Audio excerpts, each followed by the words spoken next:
Welcome to the Pocatello Business Podcast, the only Pocatello podcast focused on providing profits for Pocatello people. If you love our town and love small business, you are in the right place. We interview local legends, learn business, and have way too much fun doing it. You're listening to the Pocatello Business Podcast with your friend, host, all-around great guy, and owner of New Clean Commercial Cleaning, Spencer Ward.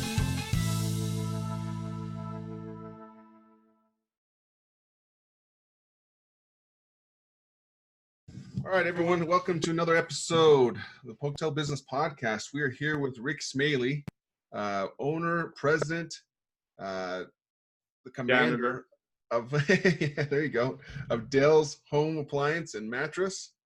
Dell, how you doing today? I'm doing good. Good. Doing good. Good. Well, Rick graduated from BYU in a degree in business management, and also it looks like in marketing as well. Was it a minor in marketing? No, it was just a combo. Yeah. Okay. It was, yeah. It's a perfect degree. Yeah. And then you went on to come over to take over your father's business in Dell's Home Appliance and a Mattress. Is that the order? Yeah. Yeah. Yeah. Actually, my dad bought Mountain Electric Company in 1975 from a guy named Johnny Jackson.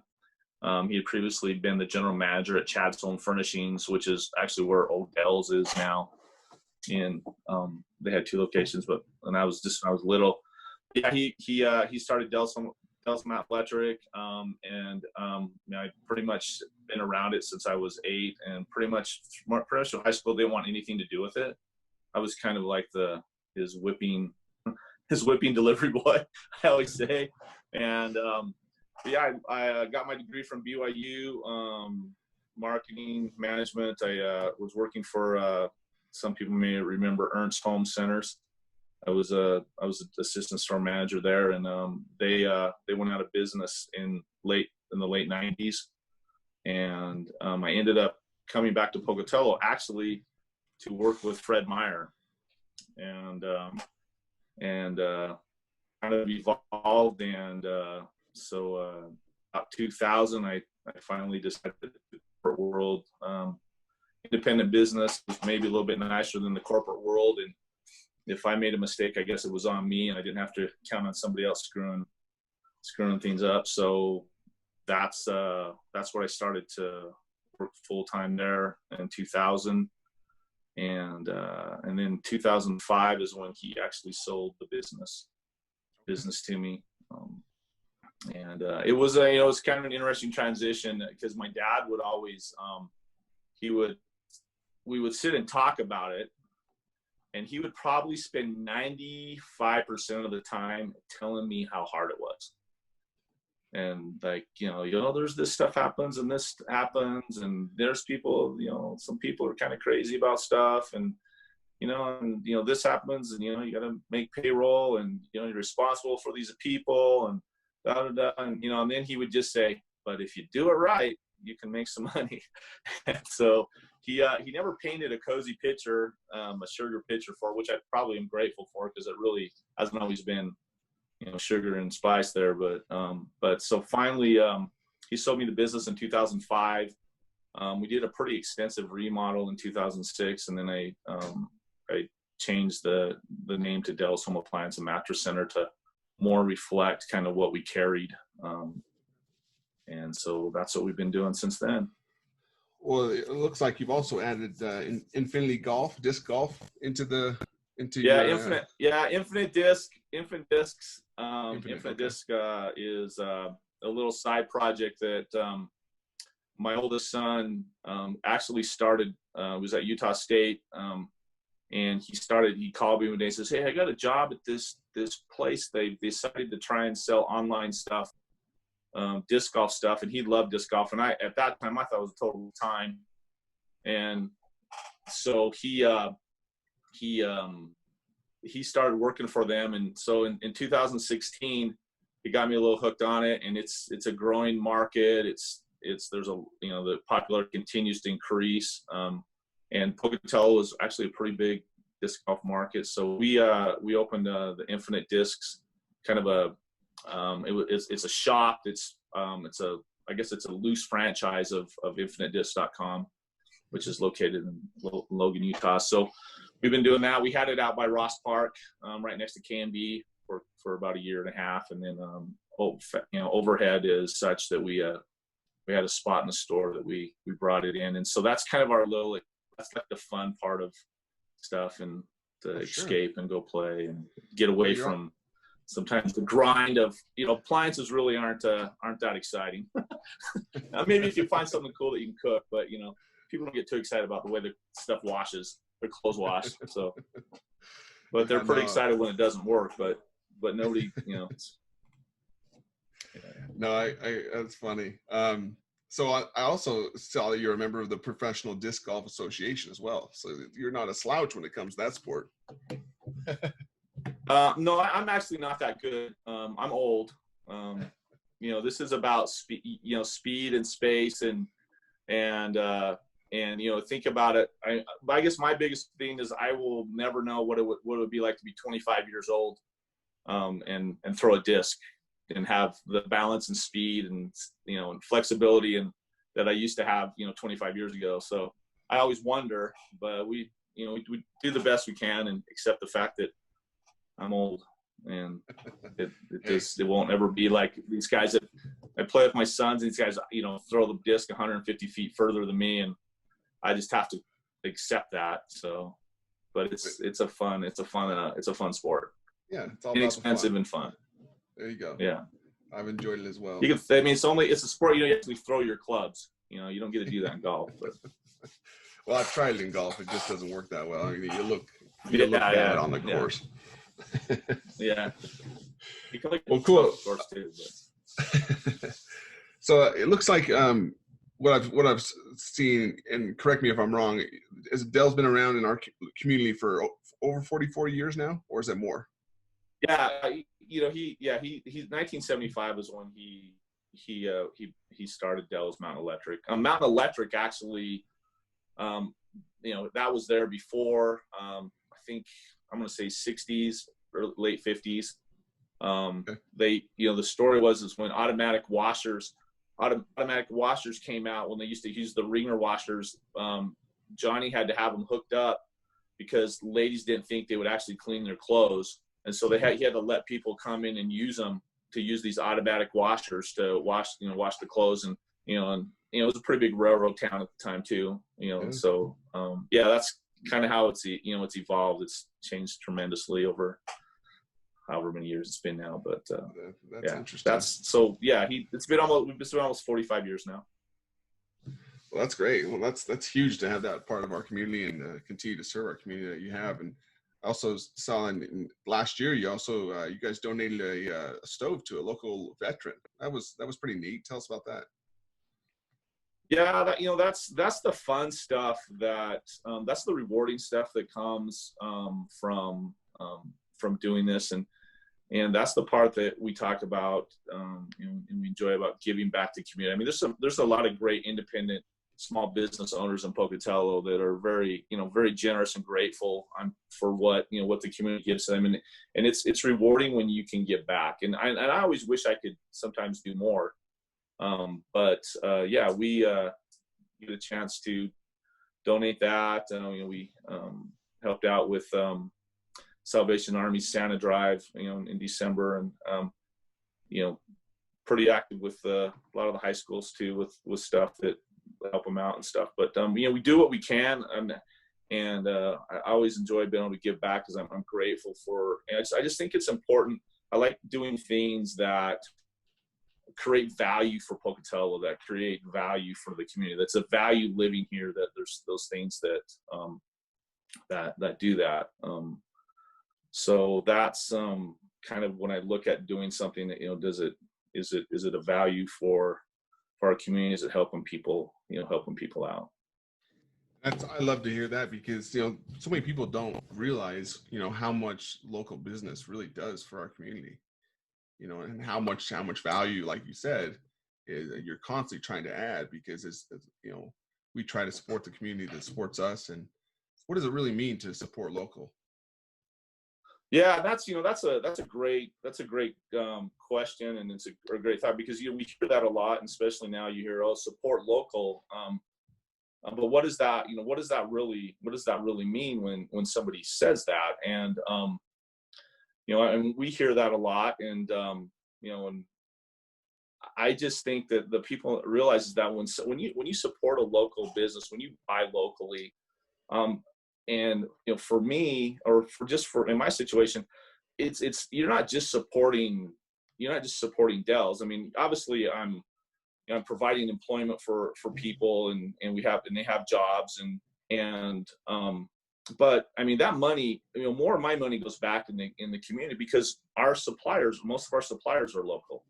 So, you know, where I get my paper from, where I get my cleaning supplies from, where I do that. You know, the other thing too is, you know, like I just had to buy a new service truck. You know, one of the local car dealers got our business for supplying us with the truck, and, you know, we put that money back into the community that came to us.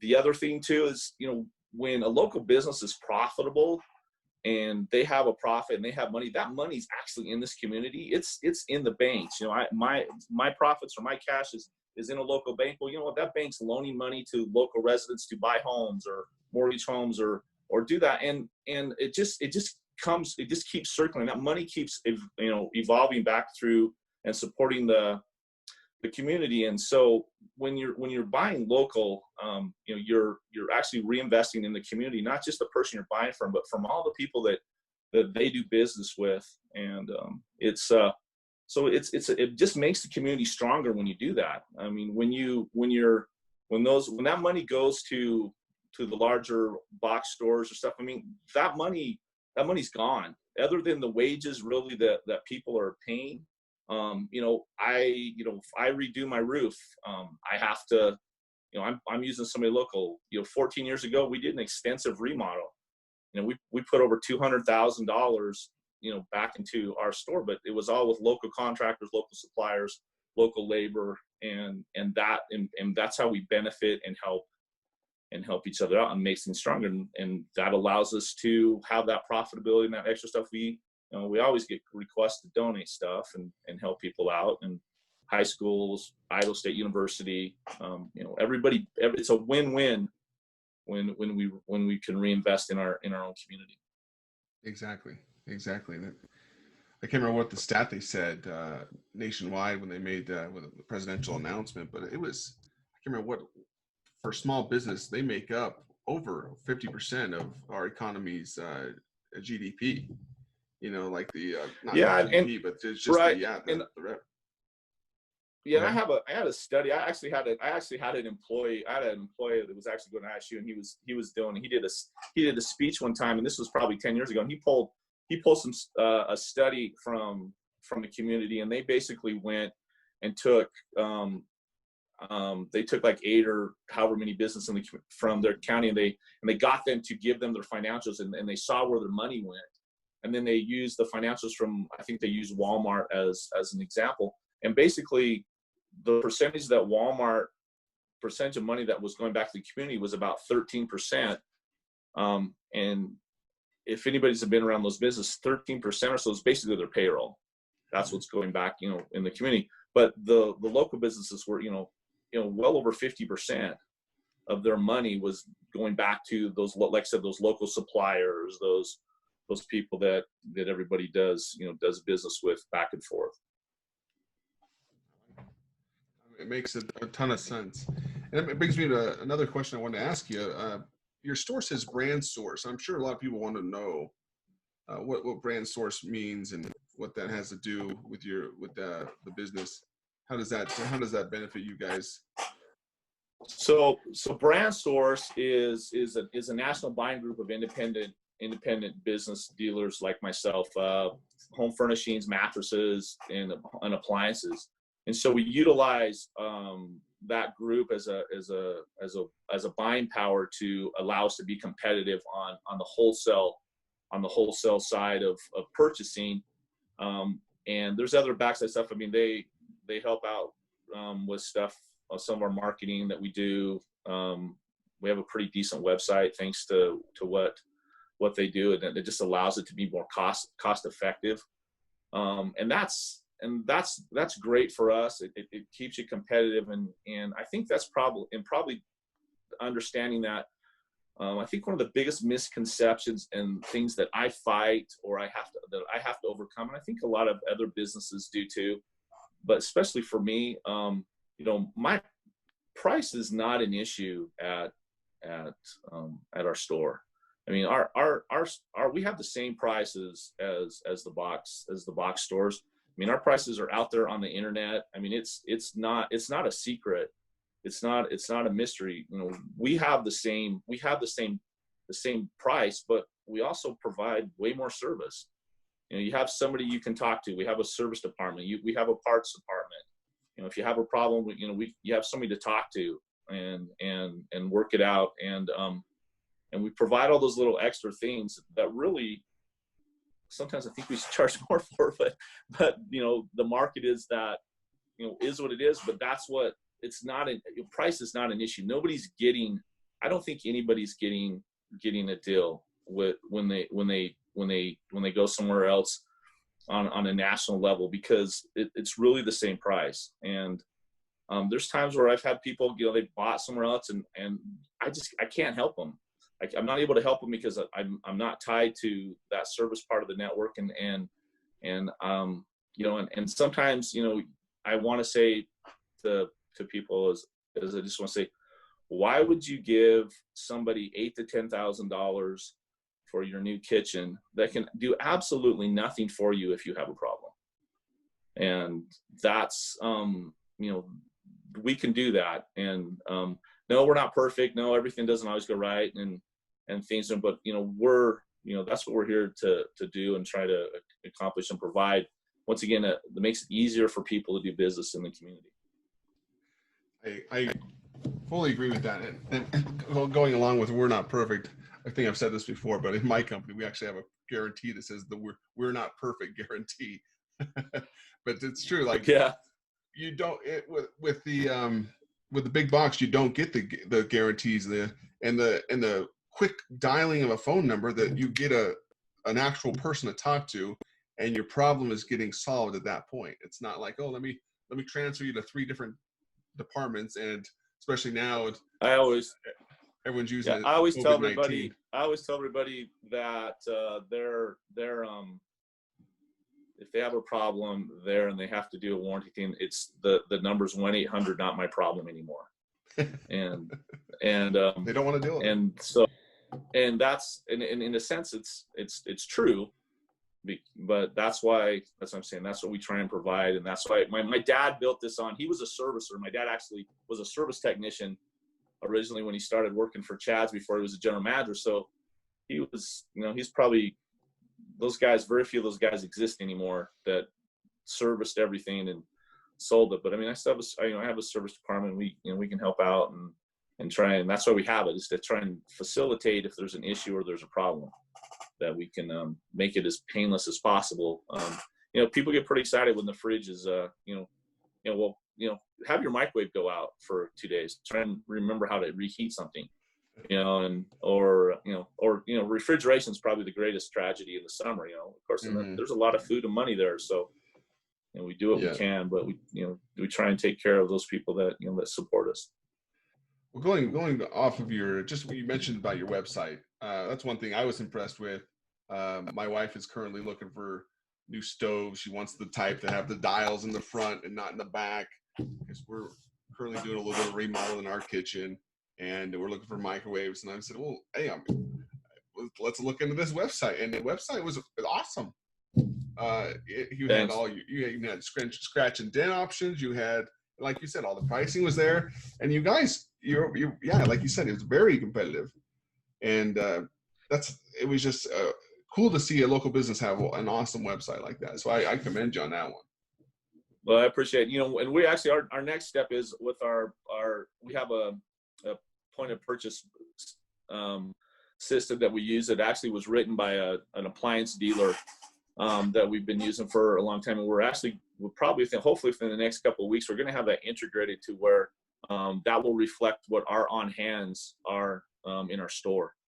Inventory so if somebody looks online, they'll show what's available, what we have on hand, available in some of those products. That's the next step. I think it's a big step, and I found through this COVID-19 deal that's become even more crucial for people that are shopping from home and stuff, to know, do we have it in stock? And so that's the next step we hope to see here in the next, hopefully, 30 days. That's awesome. So I've got a question for you, and it could be a myth in your industry. I don't know, but I've heard something that the big box stores and these big vendors, with their buying power, they can kind of force these manufacturers to produce a version of their product at a cheaper price point to sell to them in their box stores with cheaper components and stuff like that, just to get pricing down. Is that correct, or is that a myth? Because I've heard that a number of times. Probably not as much as it used to be. Probably 10 years ago it was a bigger it was probably a bigger thing. But yeah, in fact, I remember the first time like there was a derivative model that Home Depot had, and somebody brought it in because the microwave wasn't working, and our techs go and they open it up and they go, "Where's the fan?" I'm like, "What are you talking about?" Because this is the cooling fan for the magnetron that cools it down. The fan's not there. And their idea was they built it cheaper, that they only figured people were only going to use it for 30 seconds or 60 seconds, and it would air cool us up. But anybody that used it for a long period of time actually burned out the magnetron because there wasn't a fan there. But for the most part on the appliance side, there are a few what we call derivative models that are out there that they make that maybe have some different features. And we even actually have some on the independent side too that we do that we kind of use. But yeah, I would just say you usually get what you pay for. And that's what's out there. So yes, what you're saying is still true, but maybe not as much as it used to be. Sure. No, I agree. I definitely have seen that time and time again. You try to go cheap, and something breaks within the first time of use, and you're not real happy about it. So you wish you went a little more on that type of thing. So, well, we're getting towards the end here, Rick. I want to know what's your secret sauce, and what would be the best piece of advice you'd give to our community or those people who are looking at getting into business, of how to run a successful business. Geez, if somebody could tell me that, I'd like to know too. That's why I'm doing this, so I can learn from you guys. Yeah, I guess there's a few things I've learned. I think I learned working for Ernst Home Centers. I learned when I was there, we owned the home improvement market in the early 90s. I mean, there was really no competition. It was crazy. But I learned through that is don't take your customers for granted. Because in a sense we did, and because there was nobody else there, so I would, don't take your customers for granted, is something I think I've learned, and I've tried to remember. The other thing my dad taught me, is, he said, he says, I'm going to do what's honest and fair. I want to do what's honest and fair. And I'm going to go home at night and I'm going to sleep, because that's what I've done. And obviously some people aren't always going to agree with what you do, or what they think they get, or what they think they should get. But I think that's you do the best you can. And I think if you always do the best you can, and you're honest with what you're doing, for the most part it works. It'll work for you. that's probably some philosophy that I've just tried to remember and, and stick by. And I guess the other thing too is things are always changing, and accept change. And that's probably the hardest thing to do. I was actually in a seminar it was a year or so ago, and they were talking about managing by tradition. And I was like, what is he talking about? And I finally realized as he's talking that a lot of the things that I did and how I ran my business was just, I did because that's how my dad did it. And that's not necessarily good or bad sometimes, but just to be aware of, hey, sometimes that's what worked 10 years ago isn't working right now. But you have to accept that and embrace it.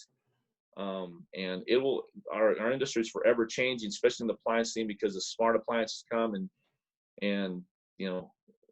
this is going to be crazy to see what happens even in the next 5 years and where we've come in the last 5 with things. But embrace that change, accept it, and embrace it. And I feel like that's what gives you return business too, is just changing, treating your customers right, and having that honest approach to business. So that's wonderful. Yeah. Well, last question here. I've asked it to everyone so far, especially with this COVID edition. Where is your favorite local restaurant to get takeout from? Actually, I'm a big fan of they're fairly close to my house. So I'm a pretty big fan of the Sand Trap. Oh yeah, south of town. That's probably one of my favorite. Is one of my favorite places to eat and I enjoy that. I've actually probably lost some weight because I haven't been eating out as much during this deal. But yeah, they're fun. They're a good place to go, and I hope a lot of these businesses. I'm concerned about it too. I've been fortunate. There's been a demand for our stuff and for appliances and things through this, and we have still a very strong housing market, and that stuff's still in the pipe and people are doing that. But having gone through the Great Recession, that is crazy. It's easy. Everything's really easier, no matter what's necessarily going on in the world, when somebody has a job and they know they're going to have some money, and consumer confidence is better. And so I hope that I hope a lot of these other businesses that I know have had to have their doors closed. I hope they're okay. I hope they make, because the economic impact of this, I'm concerned, this is going to take a few months to come out of. And we even have challenges right now with supply. Our supply chains, we're actually have a bigger issue with supply, is not making demand right now. And because some of these factories have closed down, and when you close a factory down for 2 weeks, you just don't open up the next 2 weeks and double your production and get back and going. It takes months. Mm-hmm. And so I hope this thing is good. I mean, we're gonna have to learn to live with it. Yeah. We have to be careful. We have to be concerned about other people. We have to look after. But we've been, I think, very fortunate here in this community that it really hasn't been anything that's, it's not 1/10 of what I even thought it would be.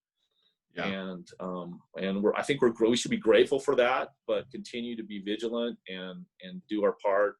But yeah, let's get some of these doors open and some more doors open and get everybody back to work and get these jobs going. It will help everybody, like we just talked about. Everything just comes back. Haircuts, whatever else we need. Exactly. That's very true. And that's where if we can buy gift cards from those type of vendors, anything we can right now with people that are closing their doors, it's going to help them survive. So that's something that's important to do and to think of, especially local. So yeah, and I would just add to that too, just real quick, is that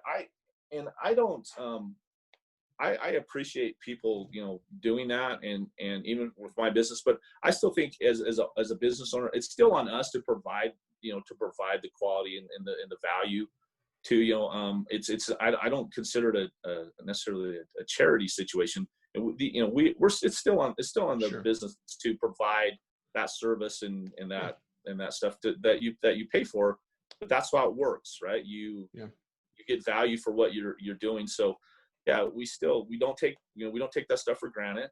and we obviously do our part, and it'll work out. I think we'll be okay.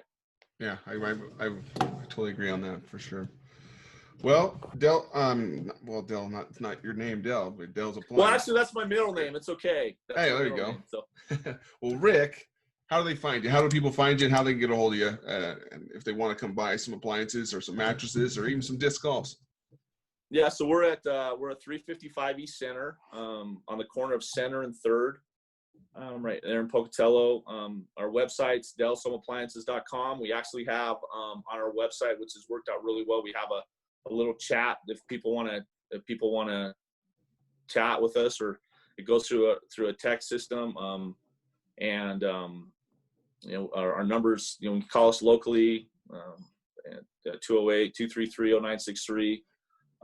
We're there, and we're still doing regular business hours and plugging along. So we'd love to have, always love to have help people out and help them figure out what they need. Awesome. I know I will personally be down there with my wife here in the next week or so, looking at some stuff with you. It's important that you bring your wife. Yeah, she's the boss anyways. So, well, I appreciate you being on the show today with us, Rick. I hope you have the opportunity to have you on our show here again in the future dates. But thanks everyone for joining us for another episode, and go shop at Del's Home Appliance and Mattress. See you later.